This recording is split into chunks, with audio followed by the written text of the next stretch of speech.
আসসালামু আলাইকুম, সকলকেই ওয়েলকাম করতেছি। আমি মোহাম্মদ নজরুল ইসলাম।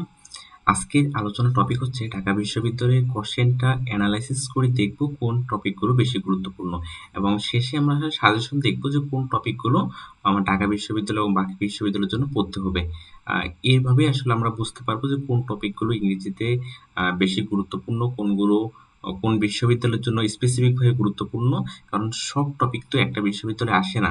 ঢাকা বিশ্ববিদ্যালয়ের কোশ্চেন প্যাটার্ন, রাজশাহী বিশ্ববিদ্যালয়ের কোশ্চেন প্যাটার্ন কিংবা চট্টগ্রাম বিশ্ববিদ্যালয়ের কোশ্চেন প্যাটার্ন একই রকম না। এই যে পার্থক্যটা, এটা আমরা কোশ্চেন অ্যানালাইসিস করে একটু দেখার চেষ্টা করি। ঢাকা বিশ্ববিদ্যালয় বি ইউনিটের গত বছরের যে কোশ্চেন, অর্থাৎ 24 সালে যেটা কোশ্চেন ছিল, 23-24 শিক্ষাবর্ষের এই কোশ্চেনটা একটু দেখার চেষ্টা করি। এই নম্বর যে কোশ্চেনটা সেটা বলছে যে for myself I choice the cheapest dish on the menu. আচ্ছা, এই বাক্যটা, এই কোশ্চেনটা আসলে আমরা এভাবে সলভ করতে পারি যে এটা ওয়ার্ড মিনিং যদি খুঁজতে চাই তাহলে সলভ করা কঠিন। ইংরেজির একটা বেসিক রুলস আছে, সাবজেক্টের সংখ্যা এবং ফাইনাইট ভার্বের সংখ্যা সমান থাকবে। সাবজেক্টের সংখ্যা এবং ভার্বের সংখ্যা একটা বাক্যে সমান থাকবে। এই প্রথম বাক্যে দেখেন এখানে একটা সাবজেক্ট আই এবং একটা ভার্ব চুজ এটা আছে। সো এর পরবর্তী যে আমার ক্লজটা আসবে সেটাতেও একটা সাবজেক্ট এবং একটা ভার্ব লাগবে। এইখানে দেখেন এই যে এটাতে আপনার এ নম্বর অপশনে অ্যান্ড আছে, কিন্তু এখানে ওয়াজ দিয়ে শুরু হয়েছে, সো সাবজেক্ট নাই। বি নম্বর অপশনে অ্যান্ড আছে, দ্যাট আছে, ওয়াজ আছে। সি নম্বর অপশনে আপনার শুধু ওয়াজ আছে, অ্যান্ড এবং দ্যাট বা সাবজেক্ট কিছু নাই। এখানে দ্যাট আছে কিন্তু অ্যান্ড নাই। মোট কথা আমরা জানি যে পার্টস অফ স্পিচ যে 8 প্রকার আছে, এই 8 প্রকার পার্টস অফ স্পিচের মধ্যে শুধুমাত্র নাউন এবং প্রোনাউন, এই দুইটা পার্টস অফ স্পিচ বাক্যে আপনার সাবজেক্ট হতে পারে। নাউন এবং প্রোনাউন এই দুটো শুধুমাত্র বাক্যে সাবজেক্ট হতে পারে। এই নিয়ম অনুযায়ী এই জায়গাটাতে দেখেন বি নম্বর অপশনে দ্যাট, এই প্রোনাউনটা হচ্ছে এক জায়গায় সাবজেক্ট এবং এই ওয়াজ হচ্ছে এই জায়গায় ভার্ব। সো এই বাক্যে যে আমাদের কোশ্চেনটুকু, এখানে একটা সাবজেক্ট একটা ভার্ব হয়েছে এবং পরবর্তীতে আমাদের একটা সাবজেক্ট এবং একটা ভার্ব লাগবে। সো সঠিক অ্যান্সার হচ্ছে আপনার বি। আচ্ছা, এরপরে দেখি 2 নম্বর যে কোশ্চেন, এটা বলছে how many times dash you been abroad, তুমি কতবার বিদেশে গিয়েছো বা গিয়ে ফিরে এসেছো। এই টাইপের সেন্টেন্সে আপনার পারফেক্ট টেন্স ব্যবহার করা হয়। এটা খুবই মামুলি একটা কোশ্চেন, কারণ হচ্ছে দেখেন এই যে ইউ এরপর কোন আপনার হচ্ছে যে নাম্বার বসবে, সরি কোন পার্সন বসবে, এটা হচ্ছে যে দিলেই হয়ে যাচ্ছে এই জায়গায়। দেখেন ইউ এর পরে আপনার হচ্ছে যে হ্যাভ বসে, এটাই নিয়ম। এখানে এখানে খুবই সিম্পল একটা কোশ্চেন আসছে, how many times have you been abroad, খুবই সিম্পল। আচ্ছা, এই জায়গায় 3 নম্বর কোশ্চেনে আসে। 3 নম্বর কোশ্চেনে একটু এডিট করতে হবে যে এই ডিফারেন্ট এবং ডিফারেন্স এই দুটো আসলে এই জায়গায় হবে না, এই দুটো হবে না, এই জায়গায় আসলে গ্যাপটা হবে, এই জায়গায় শূন্যস্থানটা, এই জায়গাটাতে শূন্যস্থান দিয়ে দিলাম। আচ্ছা, আমরা কারেকশন করার চেষ্টা করি। How many, sorry, how does junk food dash from fast food. আচ্ছা, এটা হচ্ছে কোশ্চেন। আচ্ছা, এখানে বলছে যে এটা দেখা যাচ্ছে যে একটা ইন্টারভিউ কোশ্চেন। এই কোশ্চেনটা সলভ করার আগে আমি অন্য একটা কোশ্চেন আসি। আমরা একটা লিখলাম যে what do you want, what, আমি লেখাটা জাস্ট কোনোরকম লিখে রাখি আপনাকে বোঝার সুবিধার জন্য।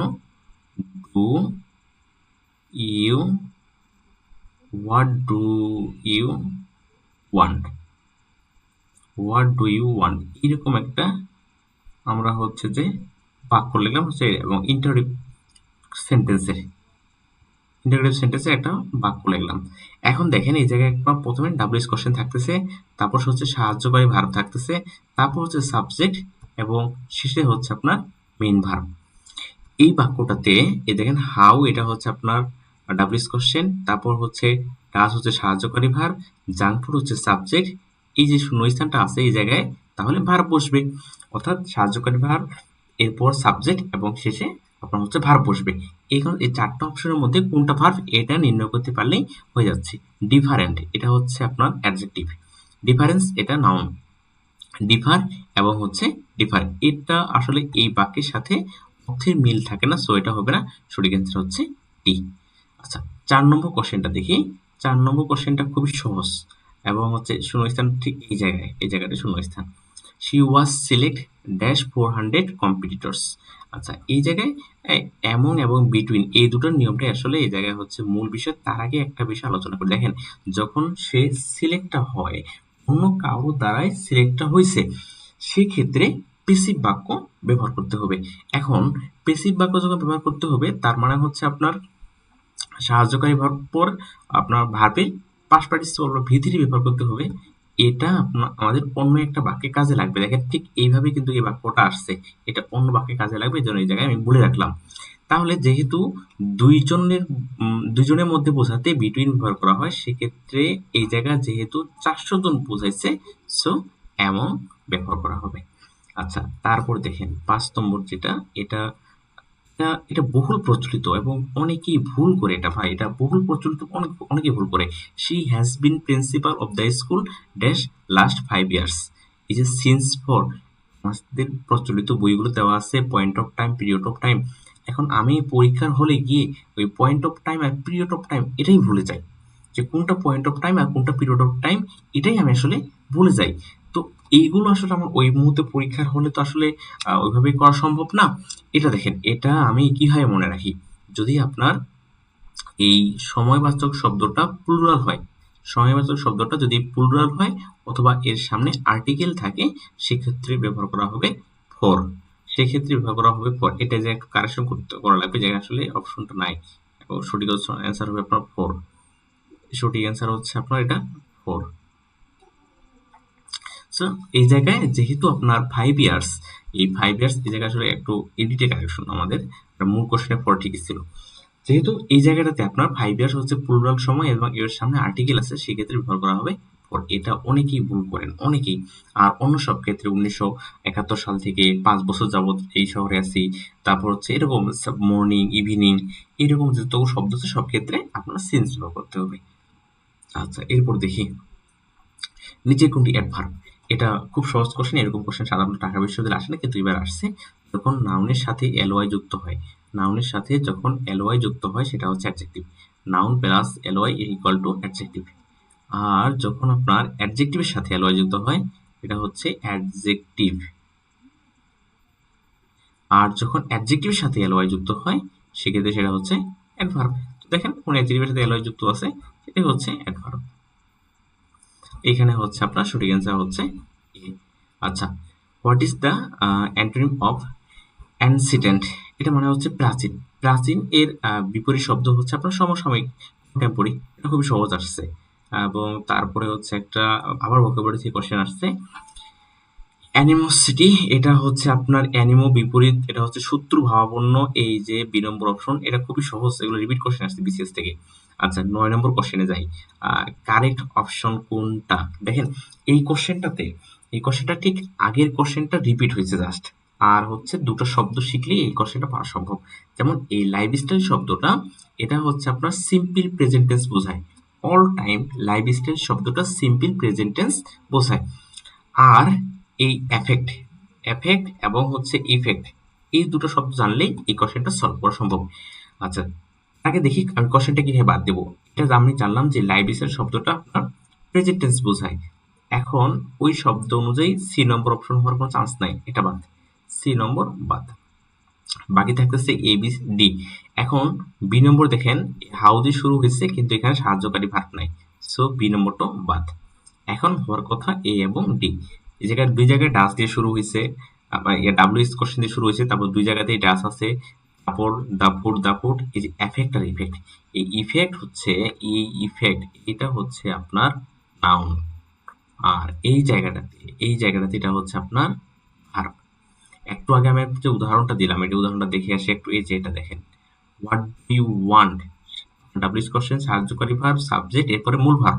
এখন এটাতে আসেন, একই একই ধাঁচের যে কোশ্চেন আসছে দেখেন, এই যে, তাহলে মানে কি, এই জায়গায় আমার একটা ভার্ব বসবে। এই যে আপনার ডাব্লিউএস কোশ্চেন সাহায্যকারী ভার্ব, তারপর সাবজেক্ট, তারপর ভার্ব বসবে। এফেক্ট হচ্ছে ভার্ব, ইফেক্ট হচ্ছে নাউন। একদমই সিম্পল। ঢাকা বিশ্ববিদ্যালয়ের কোশ্চেন দেখেন কিভাবে সলভ করা যায়। এখানে কোনো আহামরি কোনো গ্রামাটিক্যাল লাগতেছে না, জাস্ট আপনি গ্রামার কতটুকু বুঝতেছেন, এতটুকু যথেষ্ট। আচ্ছা, কোনটি মিসস্পেলড? এটা হচ্ছে রিসিভড।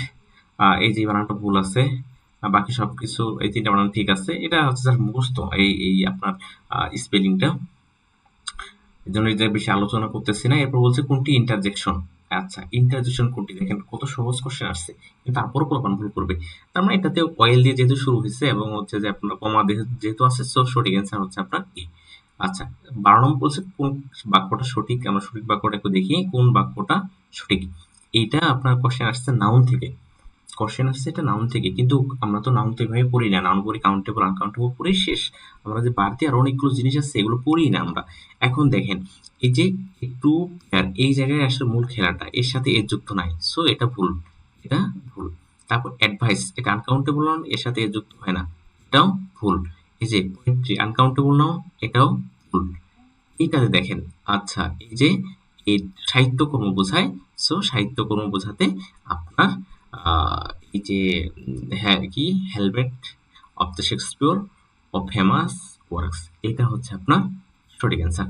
দেখেন আমি যদি বলি পেপার, PAPERS, এই যে পেপারস সাধারণত আনকাউন্টেবল নাউন, এর সাথে এর যুক্ত হয় না। কিন্তু যখন এর যুক্ত হয় সেটার পেপার থাকে না, সেটা হচ্ছে নথিপত্র, দলিলপত্র, এরকম কিছু। আচ্ছা, 13 নম্বর কোশ্চেনে আসি।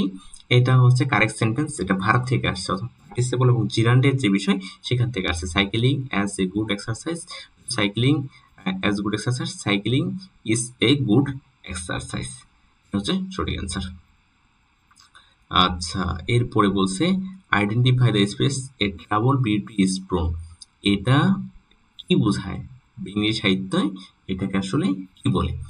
এটা আপনার লিটারেচার টার্ম থেকে কোশ্চেনটা আসছে। লিটারেচার টার্ম আপনার বই যে কয়েকটা আছে এই কয়েকটা পড়বেন। আচ্ছা, এটা ব্যাকগ্রাউন্ড একটা শুনি। এর ব্যাকগ্রাউন্ড হচ্ছে আইরিশ এক লেখক যখন আইরিশ ব্রিটেনের অধীনে ছিল, ব্রিটেন থেকে বের হতে যাওয়ার জন্য একটা উপন্যাসে ইস্টার একটা গল্পে বা কবিতা, এটা কবিতা বলা হয়, ওই কবিতাটাতে তিনি এই লাইনটা 3 বার বলছেন। এটার মানে হচ্ছে আপনার বিপরীত অলংকার। বিপরীত অলংকার কিরকম? যে জীবন্ত লাশ, আমি জীবন্ত কিন্তু বলি জীবন্ত লাশ, এরকম যেন বিপরীত বোঝায়। তারপর হচ্ছে যে লয়াল অপোজিট, মানে সে আমার লয়াল কিন্তু আমার অপোজিটে যায়, এরকম শব্দগুলো হচ্ছে বিপরীত অলংকার। সো এটা হচ্ছে অক্সিমরন, এটা হচ্ছে সঠিক অ্যান্সার। এই জায়গায় আরেকটু কথা বলা দরকার, যেমন হচ্ছে মেটাফোর কি, এটা উদাহরণ দিলে আপনারা বুঝবেন যে তার কলিজা যেমন হচ্ছে সাগরের মতো, যেমন তামিম ইকবালকে কলিজা সাহেব খান বলা হয়, মানে এরকম টাইপের। তারপর হচ্ছে আইরনি, এটা হচ্ছে আপনার এরকম, ওই যে উদাহরণ দিয়ে একটা মনে করেন একটা পুলিশের থানাতে হচ্ছে আপনার ডাকাতি হয়েছে, পুলিশের কাজই যেখানে ডাকাত ধরা, সেই জায়গায় পুলিশের থানাতে যদি আপনারা ডাকাত ধরে, এই টাইপের উদাহরণটা হচ্ছে আইরনি।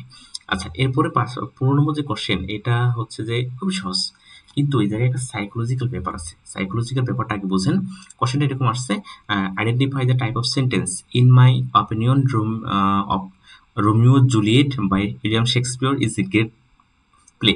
এই 15 নম্বর কোশ্চেনে যখন কোশ্চেনটা আপনি দেখবেন যে রোমিও জুলিয়েট ইত্যাদি শেক্সপিয়রের নাম আছে, তখন আপনি ভাববেন এটা বাংলা সাহিত্যের কোন জায়গা থেকে আসছে, এটা তো আমি পারবো না, এই কোশ্চেনটা আপনি আর পড়বেন না। এটা হচ্ছে সাইকোলজিক্যাল টার্ম, যিনি কোশ্চেন করছেন তার, যে কিভাবে স্টুডেন্টকে আসলে ঘুল খাওয়ানো যায়।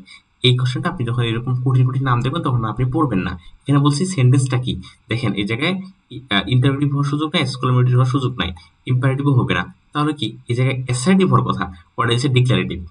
অ্যাসার্টিভ দিলে কেউ সহজে পাবে, এর জন্য ডিক্লারেটিভ দিচ্ছে, মানে হচ্ছে ঘোষণাতীত বা বর্ণনাতীত, মানে বর্ণনাভিত্তিক বা বিবৃতিমূলক। বিবৃতিমূলক অ্যাসার্টিভ দিলে সবাই পারতো, যখনই এটা আপনার দেখেন নামগুলো দিল ইংরেজি সাহিত্যের এবং হচ্ছে অ্যাসার্টিভ না দিয়ে ডিক্লারেটিভ দিল, এই জায়গায় আপনাকে সাইকোলজিক্যালি হচ্ছে তারা আপনাকে ক্র্যাক করবে। এখন আমরা হচ্ছে যে এই যে আপনার কোশ্চেনগুলো সলভ করলাম, এইরকম কোশ্চেন সবসময় আসবে না, পার্শ্ব ভিত্তিক এরকম কোশ্চেন সবসময় আসলে হয় না ঢাকা বিশ্ববিদ্যালয়ে। আমরা একটু কোশ্চেন অ্যানালাইসিস করে সব বিশ্ববিদ্যালয়ের কোন কোন টপিকটা বেশি গুরুত্বপূর্ণ এটা একটু দেখি। যেমন হচ্ছে সকল বিশ্ববিদ্যালয়ে যে টপিকগুলো আসবে, যেমন synonym, antonym, idiom, phrases, spelling, preposition, sentence correction, সকল বিশ্ববিদ্যালয়ে আসবে। Subject verb agreement, form of verb এবং পার্টস অফ স্পিচ, এই কয়েকটা টপিক সকল বিশ্ববিদ্যালয়, আপনি যেখানে পরীক্ষা দেন সকল বিশ্ববিদ্যালয়ে আসবে। এরপরে কয়েকটা টপিক আছে শুধুমাত্র জাহাঙ্গীরনগর এবং হচ্ছে আপনার চট্টগ্রামে আসে, যেমন হচ্ছে পিন পয়েন্ট ডিটোর, অ্যানালজি, প্যারালিজম, এরপর হচ্ছে আপনার ওয়ান ওয়ার্ড ঢাকায় আসে মাঝে মধ্যে, ওয়ান ওয়ার্ড মাঝে মধ্যে ঢাকায় আসে, ফরেন ফ্রেশ, ইংলিশ লিটারেচার এবং হচ্ছে আপনার ভার্সন, অ্যাফার্মেটিভ নেগেটিভ এগ্রিমেন্ট, এগুলো পরীক্ষায় আপনার চট্টগ্রাম এবং জাহাঙ্গীরনগরে বেশি আসে। আর কিছু কোশ্চেন আছে যেটা আপনার আরিউতে বেশি আসে এবং হচ্ছে ঢাকাতে এবং রাজশাহীতে মাঝারি। যেমন আরিউতে এই কোশ্চেন এই টপিক থেকে আইডেন্টিফিকেশন ফ্রেশ এন্ড ক্লজ থেকে রাজশাহী বিশ্ববিদ্যালয় কোশ্চেন করবেই। পজিশনাল পার্টস অফ স্পিচ থেকে রাজশাহী এবং হচ্ছে আপনার গুচ্ছে করবে। Identification parts of speech Rajshahi এবং গুচ্ছে। ন্যারেশন এবং ভয়েস এটা যে কোথাও আসতে পারে, এটা ঠিক নাই। কন্ডিশনাল সেন্টেন্স যে কোথাও আসতে পারে, ঠিক নাই। তারপর হচ্ছে আপনার ইনভার্সন ভাব যে কোথাও আসতে পারে, ঠিক নাই। ভার্ব আর্টিকেল যে কোথাও আসতে পারে, ঠিক নাই। যে কোথাও আসতে পারে। এ হচ্ছে আপনার আমাদের আলোচনার মূল বিষয়। সো আপনারা যারা এই যে ঢাকা বা হচ্ছে যে চট্টগ্রাম বা জাহাঙ্গীরনগরে পরীক্ষা দিবেন, আপনি এখন পরীক্ষা আইডেন্টিফিকেশন পার্টস অফ স্পিচ জাহাঙ্গীরনগরের জন্য, এখান থেকে আসবে না ভাই। চট্টগ্রাম এখান থেকে এই চট্টগ্রাম থেকে তো আপনার আইডেন্টিফিকেশন পার্টস অফ স্পিচ আসবে না। সো এই বিষয়গুলো আপনাদের খেয়াল করতে হবে একটু। আশা করি আপনারা মোটামুটি ধারণা পাইছেন এবং কোশ্চেন আমি তো আসলে সকল কোশ্চেন সলভ করে দেখাতে পারবো না। আমি কয়েকটা কোশ্চেন সলভ করে আপনাকে জাস্ট ক্লুটা ধরে দিলাম যে হ্যাঁ, কোশ্চেনগুলো আপনি যদি এইভাবে সলভ করা শিখেন, যেমন হচ্ছে আপনাকে আমি যেটা বললাম এই যে এটা না, এটা না, এটা সহজ। এই যে এই কোশ্চেনটা, এই যে লাইফ স্টাইল এই কোশ্চেনটা, পূর্ণিমার এই কোশ্চেনটা যেভাবে আমি আপনাকে ধরে দিলাম, এইভাবে যদি আপনি কোশ্চেন সলভ করেন, ভাই আপনি অনেক ভালো করবেন। আমরা তো মানে হচ্ছে যে কি বলে ওই ক্যাপসুল খাওয়ার চেষ্টা লোক, যে একটা তুড়ি দেন বা একটা শর্টকাট কিছু বলেন যেটা আমি সব পারবো। বা অনেকেই আপনার হচ্ছে ইয়ে করে কি বলে ওই যে বিগত সালের কোশ্চেন মুখস্থ করে কোশ্চেন একটা কোশ্চেন আসবে না। এখানকার রিপিট কোশ্চেন মাত্র ভোকাবুলারি ছাড়া অন্য কিছু রিপিট নাই। সব বানানো কোশ্চেন আসছে এবং আপনাকে যাচাই করার মতো অবস্থা তারা তৈরি করছে। সো এখানে গ্রামাটিক্যাল ভোকাবুলারিটা মুখস্থ করেন আর গ্রামাটিক্যাল বুঝে সলভ করেন। আমি মনে হয় এই যে সিন স্পটের বিষয়টা বুঝতে পারছি আপনাকে। তারপর হচ্ছে এই যে সিলেক্টেড, এটা সহজ। এই যে ডিফারেন্ট, এই কোশ্চেনটা ৩ নম্বর কোশ্চেনটা যে বুঝতে পারছেন ভাই, আপনি হাজার কোশ্চেন সলভ করতে পারবেন। জাস্ট আপনি কোশ্চেনটা যদি ধরতে পারেন, ৩ নম্বর কোশ্চেন যে বুঝছেন হাজার কোশ্চেন আপনি সলভ করতে পারবেন। আমরা এইভাবে আসলে চেষ্টা করব রাজশাহী এবং চট্টগ্রাম, জাহাঙ্গীরনগর গুচ্ছের সকল বিষয়গত কোশ্চেনগুলো একটু এনালাইসিস করা। যে কিভাবে কোশ্চেনটা আসতেছে, আমি কোশ্চেনটা কিভাবে পরীক্ষায় সলভ করব। ওই point of time, period of time সবাই বলবে, হাজার বই লেখা আছে। এই পরীক্ষার হলে গিয়ে ধরতেই পারি না কোনটা পিরিয়ড অফ টাইম আর কোনটা আপনার হচ্ছে যে পয়েন্ট অফ টাইম। এই বিষয়গুলো আমরা হচ্ছে একটু মানে কাটাছেঁড়া করব, নিজের মতো করে দেখার চেষ্টা করব যেন আমি পরীক্ষায় পারি। আর কথা না বলে শেষ করতেছি। আর যারা ফেসবুক বা হচ্ছে হোয়াটসঅ্যাপ আপনার ইউটিউব থেকে দেখতেছে, আমার চ্যানেলটাকে যদি ভালো লাগে যে আমরা হচ্ছে খুব অথেন্টিক কিছু কথা পাচ্ছি, তাহলে চ্যানেলটাকে ভুল অথবা সাবস্ক্রাইব করে রাখবেন। আর কমেন্টে মতামত জানাবেন আপনি কোন বিশ্ববিদ্যালয়ে পরীক্ষা দিতে চান, কি চাচ্ছেন, কি সাজেশন চাচ্ছেন আমার কাছে। এই হচ্ছে মূল বিষয়। আমরা যে ফ্রি পরীক্ষাগুলো নিচ্ছি, একটু ফ্রি পরীক্ষাগুলো দেন, নিজেকে যাচাই করেন। আশা করি আপনার উপকার হবে। সকলের সুস্বাস্থ্য কামনা করি। আজকের মতো এখানে শেষ করতেছি। ধন্যবাদ সবাইকে।